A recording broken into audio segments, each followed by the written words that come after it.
Hey there, everyone. Welcome to God Science Coffee. My name is Robert.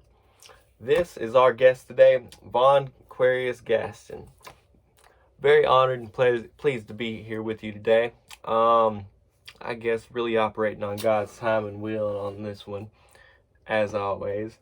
Uh, been a while, so give us a little rundown of who you are. Let us know.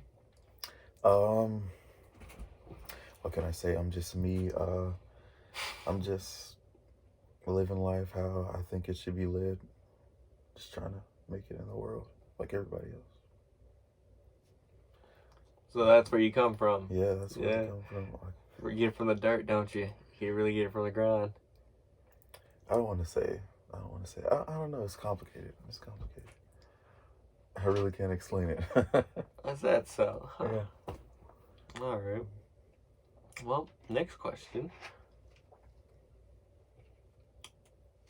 What was the moment in your life that turned you to God? Wait, and then afterwards, I'll ask you what was the moment that turned you away from Him? Ooh, well, what was the moment that turned me to God? Uh, I don't think I started. I don't think I started with God when I was young, like 13. I was always seeking, like, I don't know, otherworldly knowledge.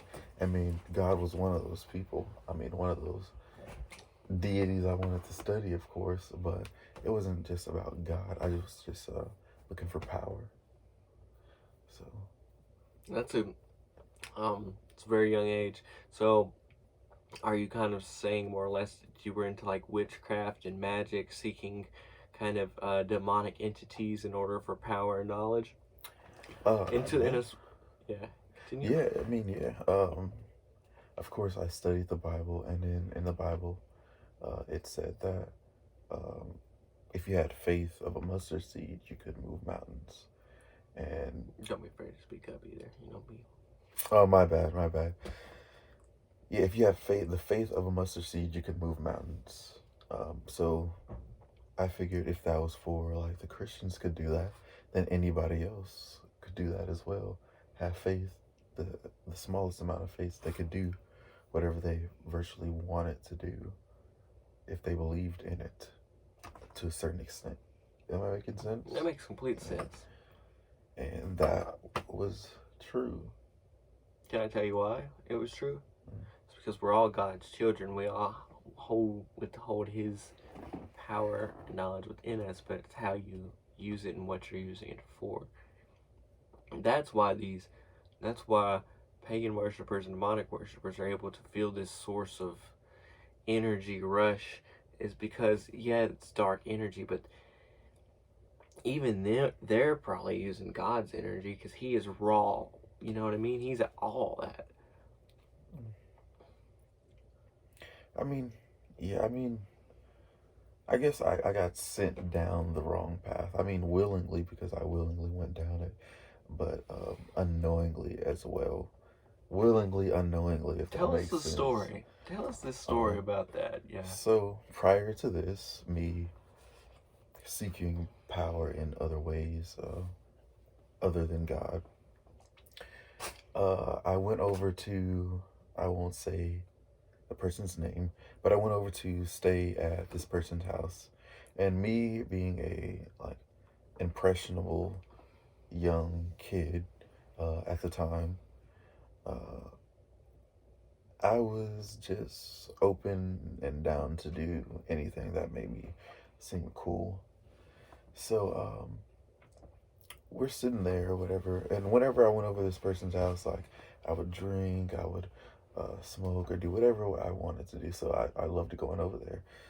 Um, so I stayed over there one night, and it got around nighttime, and we were in the living room, and I was like drawing some ash circles on the ground, and she made the comment. I can't think of exactly what it was, but do you want to know something that's real? Basically, what I was doing was like fake and like just idiocracy to a certain extent. So you were drawing like signs with ashes, basically. Like I'm guessing pentagons. Yeah, of course, like the average thing you see on like TV or something like that. Yeah.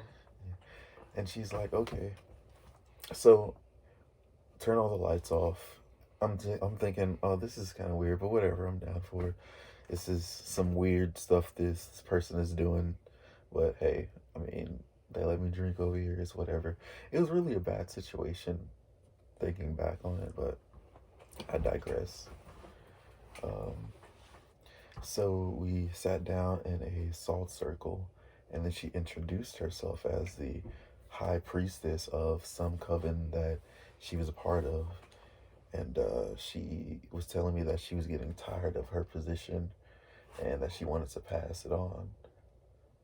So I'm just like, okay, yeah, this sounds cool. Let's do it. Not knowing what I was like opening myself up to. So she started doing these chants, and basically that she told me that she was giving me to one of her masters, Belial, is what she said, which is, I know now, affiliated with hell, one of the kings or princes of hell, or some high-ranking demon of that nature. But I was like, oh yeah, cool, Belial. That sounds like a dope name. And so she started talking to me, and she started giving me like this, not a handbook, but like a guide. Now, looking back, I can tell that it was a guide on what to do and the powers that she was giving me. So she removed the line in between us in the salt circle, and she said that we were connected at this point. I'll make a long story short. After that moment, uh, of them passing their essence or whatever they did over to me, I just went on about my normal life until turning 13, and that's when I started wanting power beyond this world that we live in. I mean, at first I was like, thought I was going crazy. I'm like, what is happening right now? Like, what is this like spirit that's on me right now? I mean, I didn't say spirit at the time, but what is this feeling?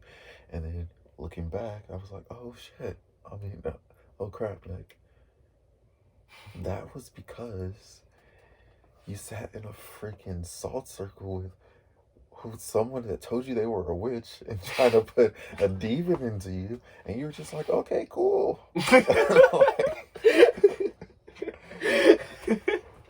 Whatever. Yeah, after that, I shattered that glass in my mind. I was just like, you know what? I'm with it now. What do I got to do to get more power in this? So, that's how that happened. And I went on that way for a long time, like diving deep into like darkness, and it's realer than what people think. Like it controls our everyday, like our day-to-days, like the forces that people don't see. The forces that be, as at the people I study call them the forces that be.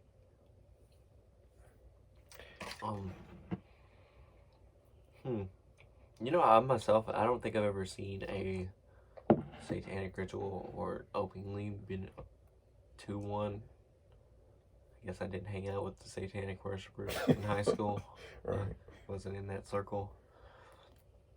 But I mean, the stuff they were doing probably wasn't real anyways. Yeah, you know, yeah. I don't know. Not based with faith, you know, that's what I mean. Yeah. Oh. So wait, if a non-believer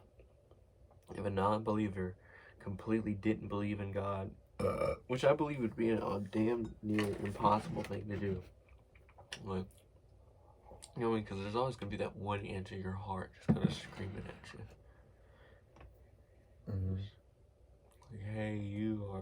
You don't know what you're doing to yourself. You don't really know what you're doing.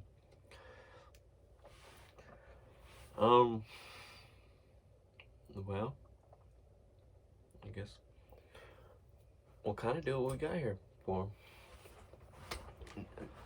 Tell that story to, begin to tell that story. Oh, okay. So, I mean, we're just gonna leave them off with Look, I was worshiping Satan, and we're just gonna leave it there. well, that's where it all started, right? Yeah. That's where the crazy stuff from. To be continued. Yeah, we had to get them intertwined with it. Oh yeah. Well, Wow. I just opened up a dark door there. But yeah, on the non-spiritual side of my life, um, I was always getting in trouble because I was what I felt as abused in my household. That's how I viewed it. I mean, other perspectives of it would have been like just corrective action or just like a disciplinary thing. But my perspective at the time was, oh, this is not something that should be forced done to a upon me. child. Or forced upon me or done to a child. I am You too know? good for this. hmm I mean, and yeah, a lot of traumatic things happened to me as well, like being molested as well, and not wanting, not feeling like I was protected at that time by the people that said that they were There protecting me. to Yeah, protect you. even to this day, they still don't know. Like, I've never told them. I probably never will, but still, like, that affected me and to the person that I became. So I never really used to do anything until people started saying that I was doing stuff. Because my mindset was like, okay, I'm not doing this, but let me live up to your expectation of what you think I am.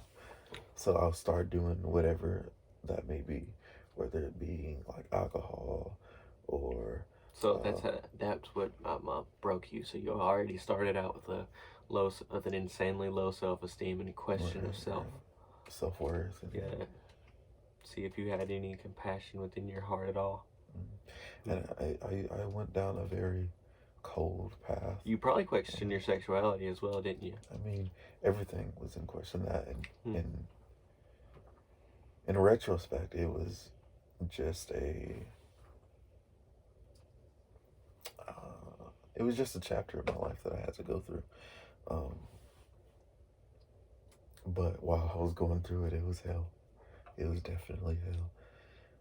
I remember once, back when, like, I was living in this area actually. I think I was going to Fuller Middle School, and I think it was a little bit before I got expelled as well. Yeah, dude, you were bad in high school. I mean, I was pretty bad, but you were, I don't know, dude. I had a You seemed to really hate yourself. I mean, I hated myself, but man, you seemed out of there. Yeah, I was. You were smart. You were smart, that was for sure. I mean, not too smart because, like... You were a very smart idiot, as one might put it. Yeah, I was too smart for my own good. But, yeah, like, there was a point where something had happened, and I was just upset, and, like, rage just filled me. So, I was like, okay, this is what you're gonna do to me. I'm gonna show you how I respond to that. So, I went into my room, and in my room I had, cut this little compartment in my bed, and I would just stick like knives and hatchets and all types of like sharp tools under there, so where I can just like reach down and grab it at a moment's notice. So I went in and I pulled out a machete, and I was sitting there with the machete in my hand, and like my vision started like getting more tunnel vision as I grew more enraged. And then right before the snap, like I had pictured what I was about to do, how I was gonna do it, and the exact moment that I was going to start initiating what I was gonna do. But my mom had snapped me out of. She called my name. Speak up.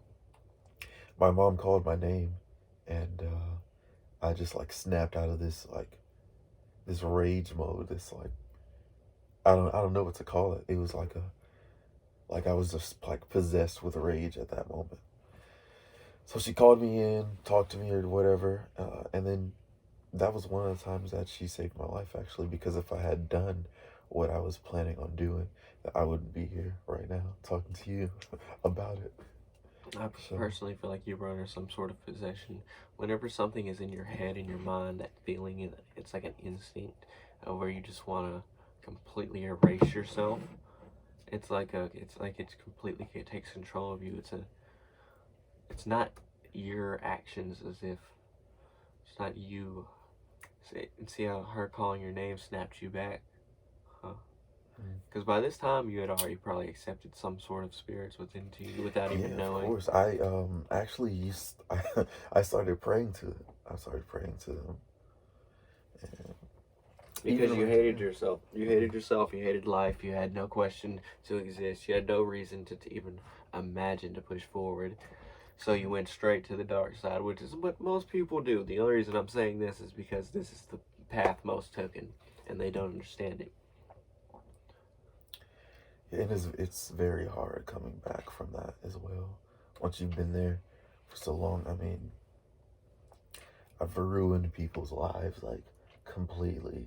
Like, I know people say that they ruin people's lives, but That was such a I was doing like I did sex rituals.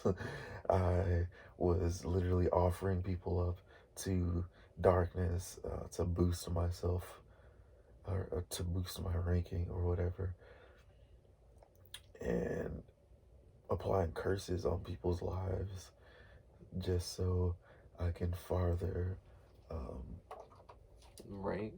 yeah, I get higher rank and like see what it's really about because I wanted to get to down to the nitty gritty. So And you were already doing somewhat Aleister Crowley magic without even knowing who Aleister Crowley is, yeah, which I found that interesting. yeah, and it sounds crazy, but as I would start praying to like these different demons or whatever, um, I would actually start to hear their voices in my head, which sounds crazy. And that's because they're talking to you. Yeah, Yeah, and that's what they do.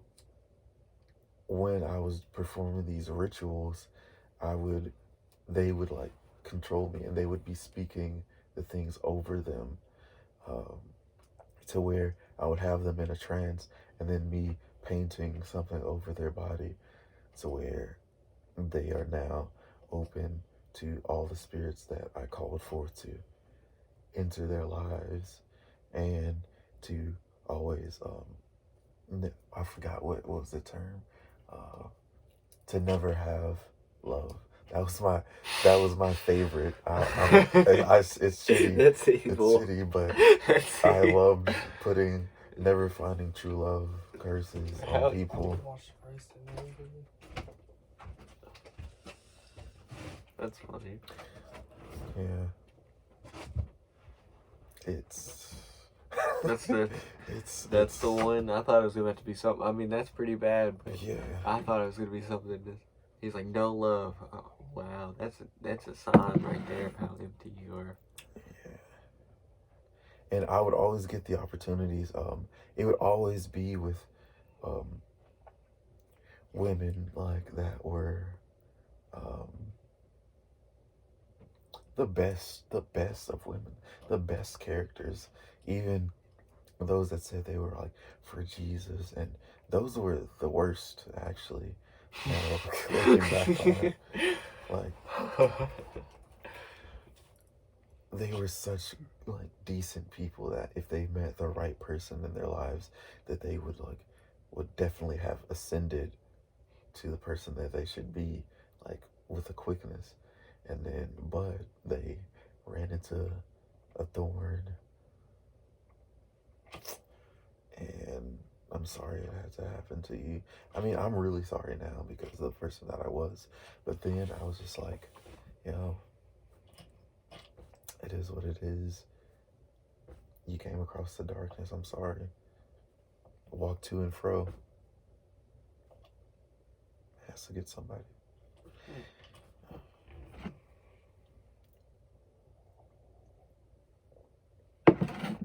I was really bold. And many people don't believe in like the spiritual aspects of things, which makes them more acceptable. Yeah, because they're ignorant to it. And then the system has the New Age religions thinking that most people are spiritual, which they think being spiritual is just a belief that you believe that you might believe in the spiritual a little bit. Which honestly, most of the people that claim spirituality are the most materialistic people. They only judge people from what they see. But and then there's a loop on this. This is just something I've been dying to say. Jesus wasn't preaching religion. He was preaching to be spiritual, to all the rewards you was reap in the spiritual nature.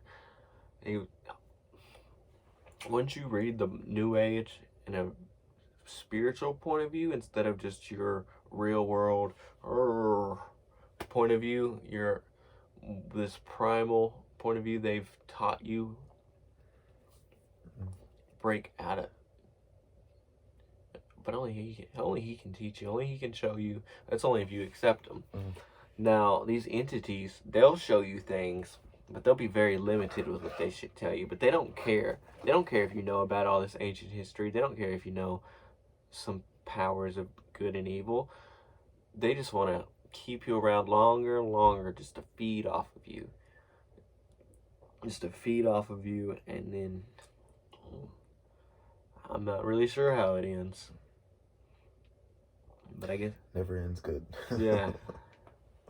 It always ends bad.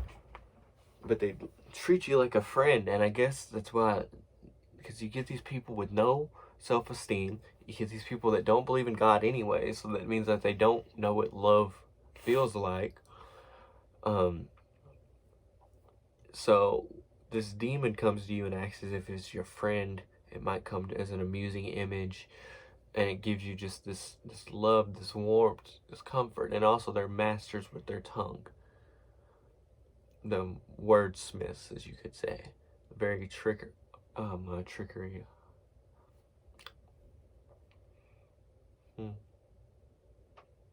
That's an understatement. Understatement.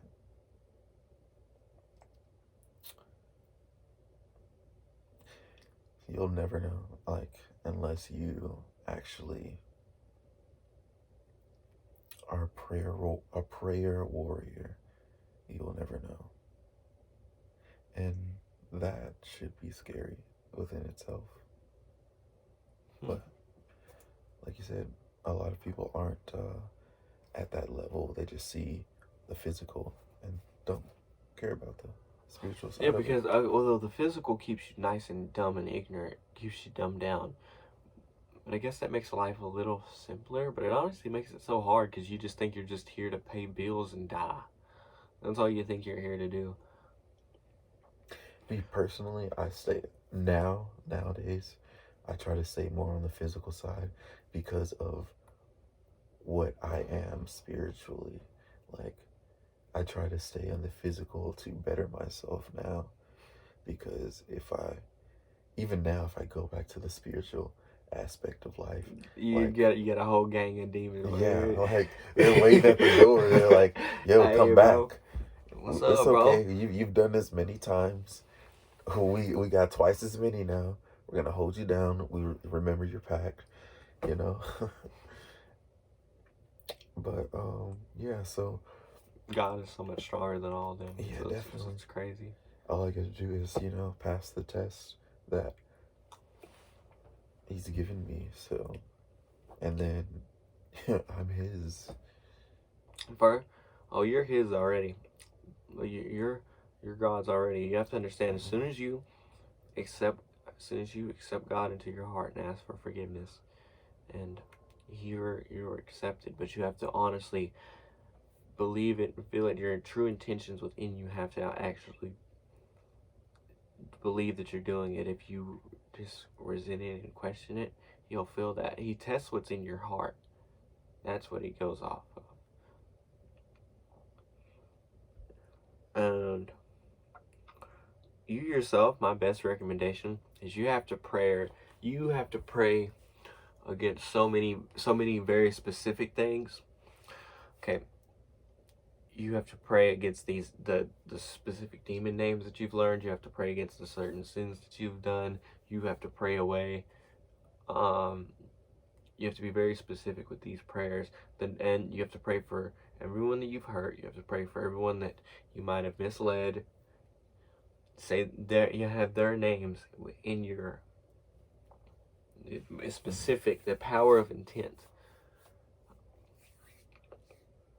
into your prayers. And also, yeah, that'll get you, that's a good little basis.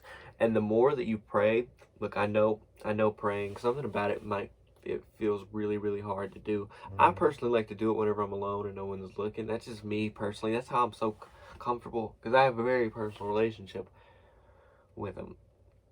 And I guess I have to get a more godly connections with those around me and get them to become more prayer warriors. But you see, the thing is I don't feel like I can make an impact around people who already believe in God. I don't feel like I'm not meant to wake them up from certain things and certain realities of this world. Their life is fine. Their life is just fine. And they believe in God to an extent, and they have just enough relationship with God that I can respect that I don't have to shatter certain walls of their reality. But the people down below that have barely any faith, and the people that question the witches, the warlocks, all these people of dark arts, they're the ones that I can impact. Because I grew up in a very dark life. My whole scenery, my entire life has been rather, it's not as bad as it could be, but it definitely wasn't the best. So I've always been in the rough terrain, as you could say. So that's why I'm not afraid to go into the places that I go around the people that I am, because I've been there my whole life. I'm more comfortable in the storm than I am in the shade. I completely understand that. I mean, I can see how prayer. I mean, I know how to pray, and I know that I should be praying, and it's like I don't know, because me myself, I identified as one of them,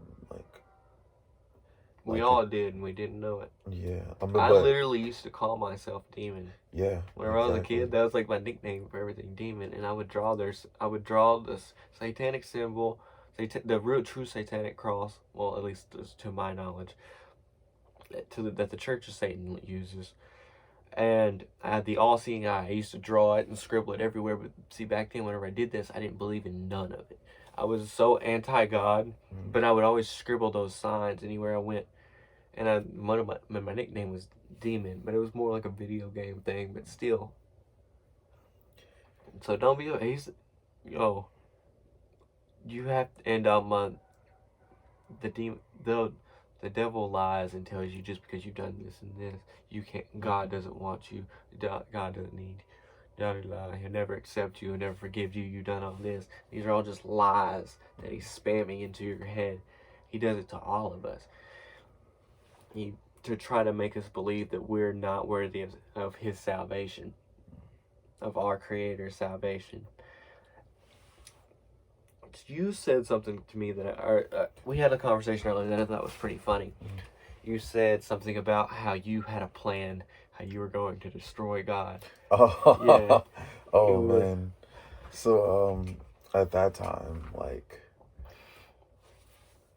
I had become adept enough to like I was summoning spirits within myself, like opening myself up to certain spirits. Like I would say, um, like the spirit of such and such, or the spirit of this and that. I'm not gonna say the exact things that I was saying, just in case one of y'all try to do it. I know, but thank you. and yeah, they would come in and then feel me, and it's just like the Holy Spirit, how it fills you up. It was the same thing, but Yeah, because if you're not filled with the Holy Spirit, you can be filled with anything. right. And yeah, so after that, after me willingly calling upon like legions, I developed this bright idea, like, if God says that before his word fails, heaven and earth shall pass away, does that mean I can... Say it louder, come on. Does that mean I can kill God if I get him to unspeak himself? Or to speak it into existence that everything is nothingness? I don't know what in my mind... You were trying to get God to like, basically curse himself. What was my real plan here? Yeah. And I thought it was the best idea that I've ever come up with. Had. Oh yeah. For like foolproof. The side of darkness. I'm like, yo, I'm freaking Einstein of this shit. So I started trying to devise a plan on how I was gonna... Let's think about this. I would have to die and go into my spiritual body to Judgment Day, where he's judging all the souls, and try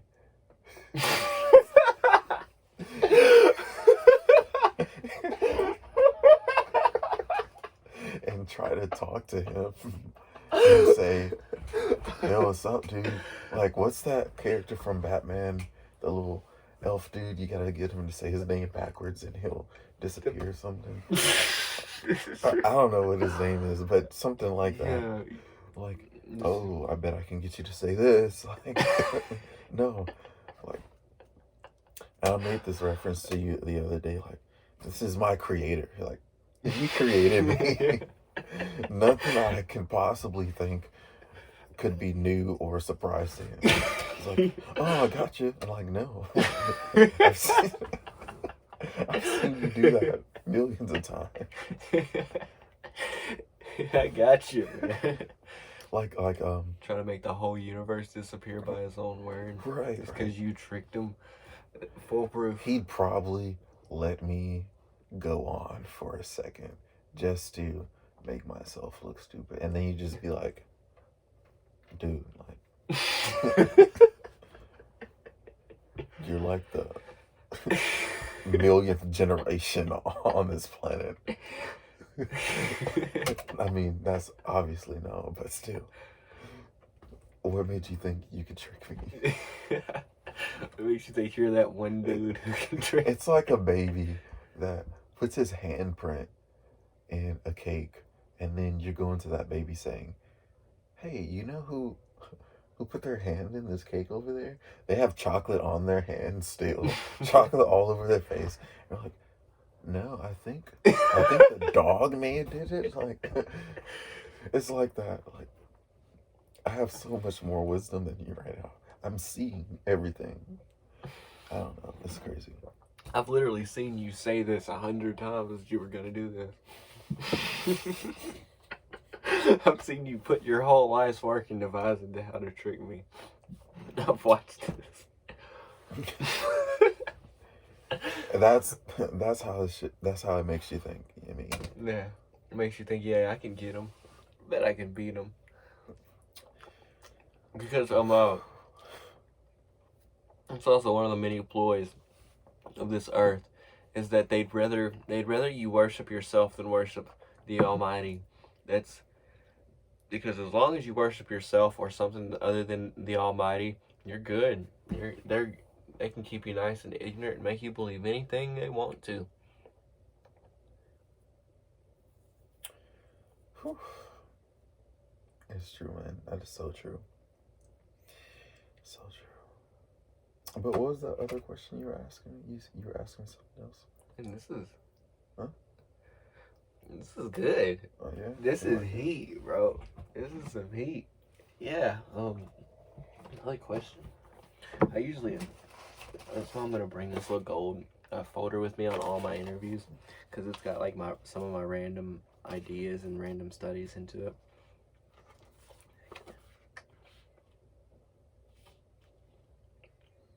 First thing I read is, "But the one who endures to the end will be saved." That sounds like it. Seems pretty accurate.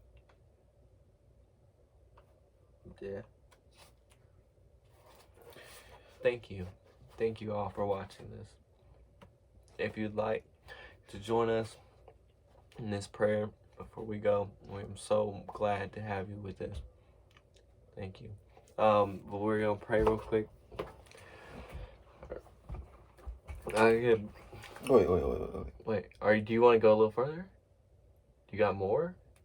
They're gonna be watching this, and they're gonna be like, "That dude never changed his life. We haven't even got to that part yet." Oh, okay.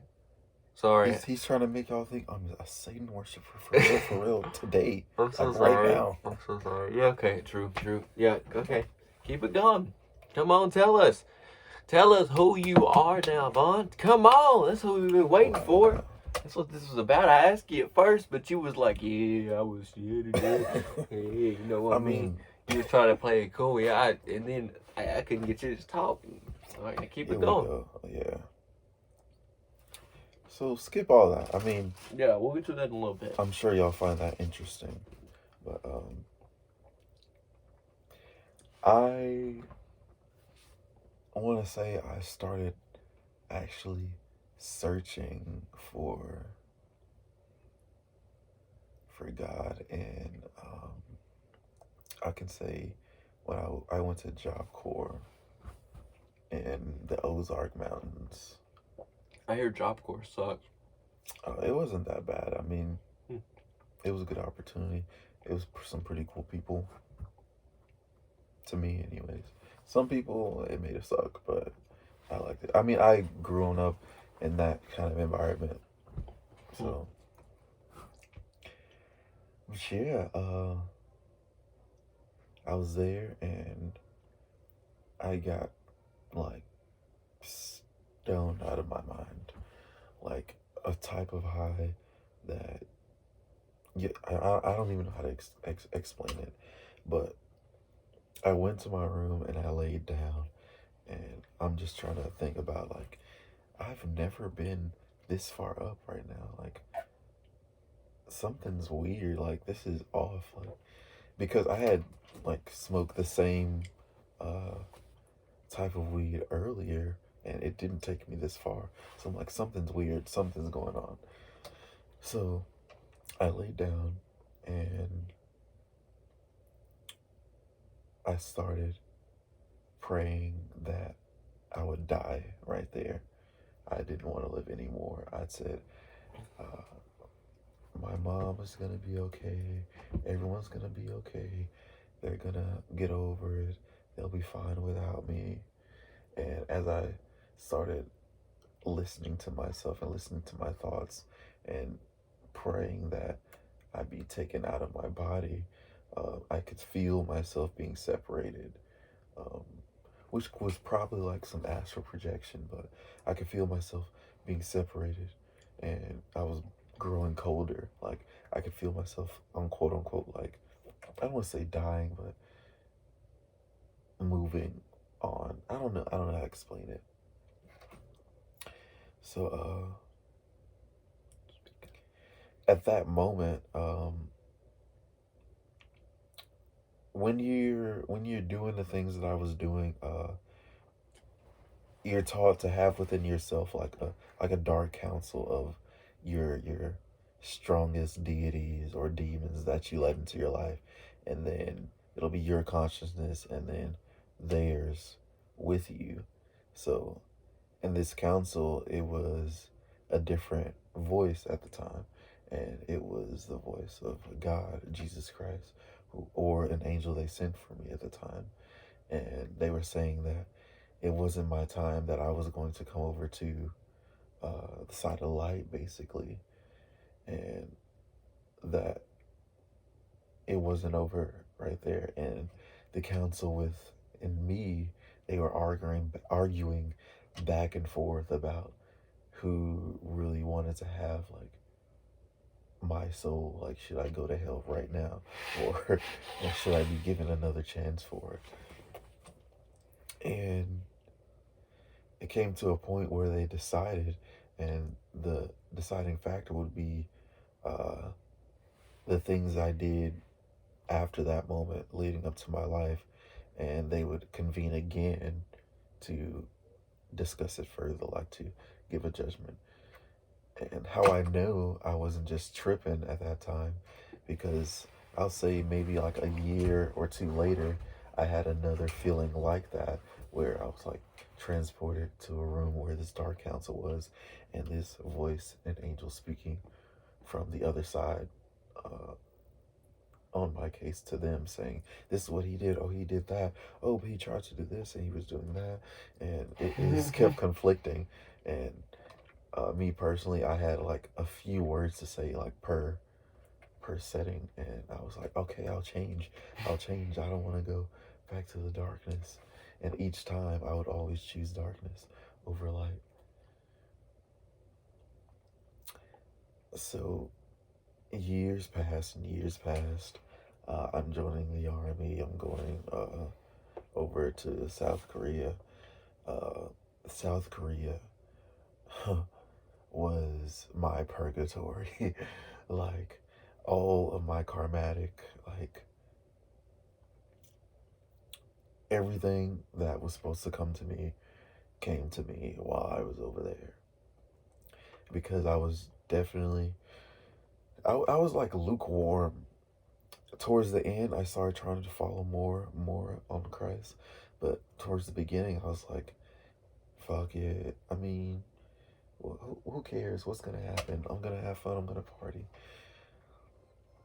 But yeah, I went through some. Like I said, I faced all my karma there, and that's why it was my purgatory, and I had to spend all the amount of time that I spent there to endure that suffering,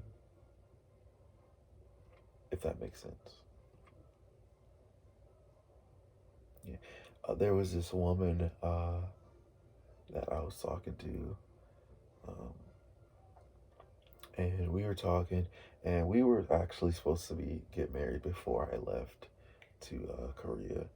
But over the time of me being over there and her being over here, we were still talking and keeping contact or whatever. So, make a long story short, she went to the hospital and she called me because she had contracted COVID or whatever. And then this was like, she was telling me that, like, how she couldn't control her bodily functions or fluids or anything like that. Like, someone had to come and nurse her, like turn her on her side, or come and clean her up, or stuff like that of that nature. I didn't know at the time because I couldn't see. I was so involved in myself, and not this person literally calling me on their deathbed, because they didn't have anyone else to talk to, and they wanted to talk to me. So I don't know. I was doing something. I was probably gonna go drink with uh, some of my buddies in the barracks. I was like, oh yeah, I'll call you back. I'll talk to you later. You know, just nonchalant, not like caring about her well-being at all. And I'll say like a couple weeks passed after that, and then I hit her up again. I'm like, hey, what's up? No response. And what's up? What are you doing?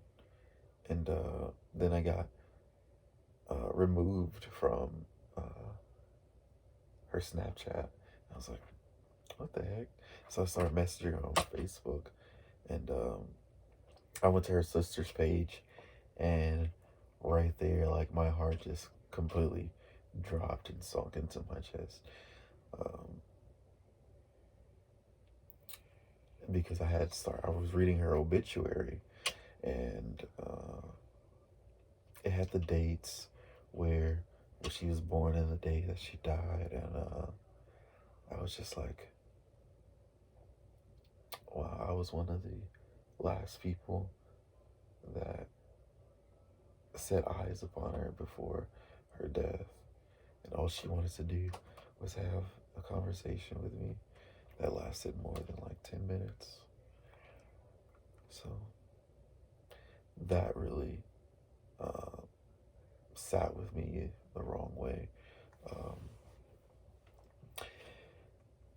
So I sent the message. I was like, of course, that's what you're gonna say when they're gone. Like, I'm sorry for all the things that I did to you. If I could only have like one more moment with you to show you that I was really ready to start a life with you, or be in love with you, or have our kids together, or whatever like we wanted. Um, then I'm guessing her family saw the message that I sent to her, um, her ghost account now, and saying they added me back on all her platforms and stuff like that. And yeah, that actually led me to getting married now that I am, because I didn't want to have another I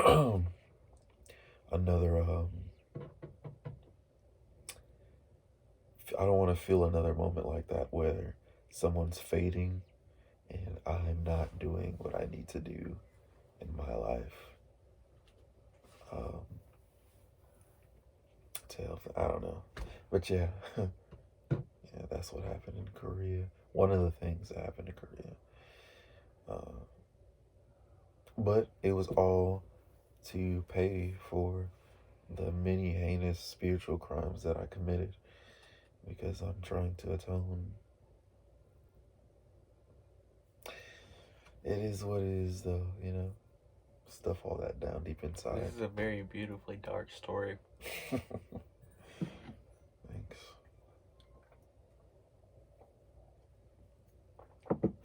You gotta atone. Here's the thing, and this is like maybe the greatest wisdom anyone ever hears. You can be sorry for something, and you can be forgiven, but that doesn't mean that you're not gonna get a consequence from it, you know, in your life. I'll just let you think about that. However you want to think about it, you take that. Remember it, though.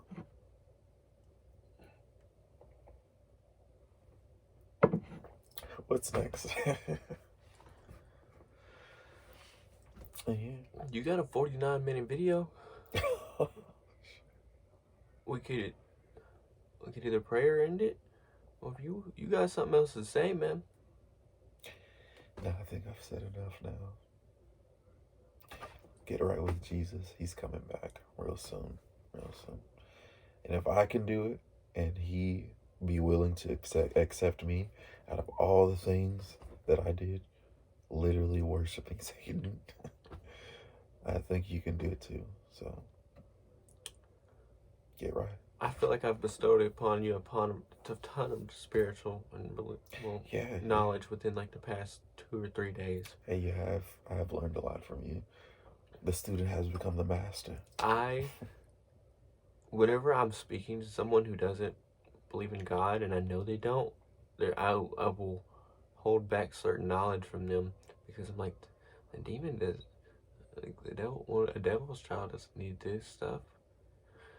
Like I'll talk conspiracies and stuff with them, but I won't get like anything like religious or actually spiritual with them. I mean, yeah, I'll talk chakras and zodiacs with you a little bit, but I won't actually tell you nothing that's actually gonna help you. Well, I mean, everything is informational because technically everything is useless. Like it doesn't matter in a way. I know it's a pessimistic way. I mean, it's true though. Nothing Yeah. matters Yeah, here. it's all kind of useless. You're just paying to use some stuff, and when you're dead, somebody else is gonna use it.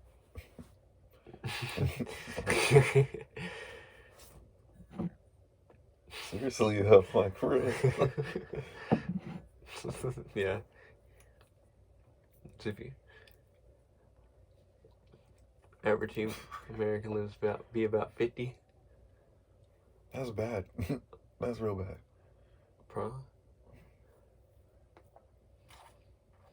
Think of the people back in like Adam and Eve's time. Like they were living like almost like what, millennia? Bro, they didn't know what time was.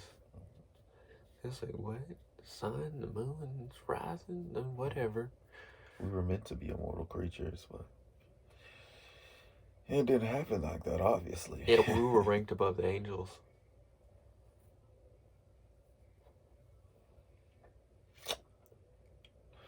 And honestly, the only reason I do like talking about chakras is because they're really mostly health points. Okay, the thing about each chakra is that they're blocked off by what the Christians would call sin. Like these certain sins block off certain chakras, which I think that's weird because if you don't know what Christianity is, you won't know that these little things that are blocking off these points in your body are sins, are just normal, are typical sins. And a lot of the other spiritual and ritualistic things, they've ripped things from Christianity. You know what I mean? Some certain aspects from it in order to use it.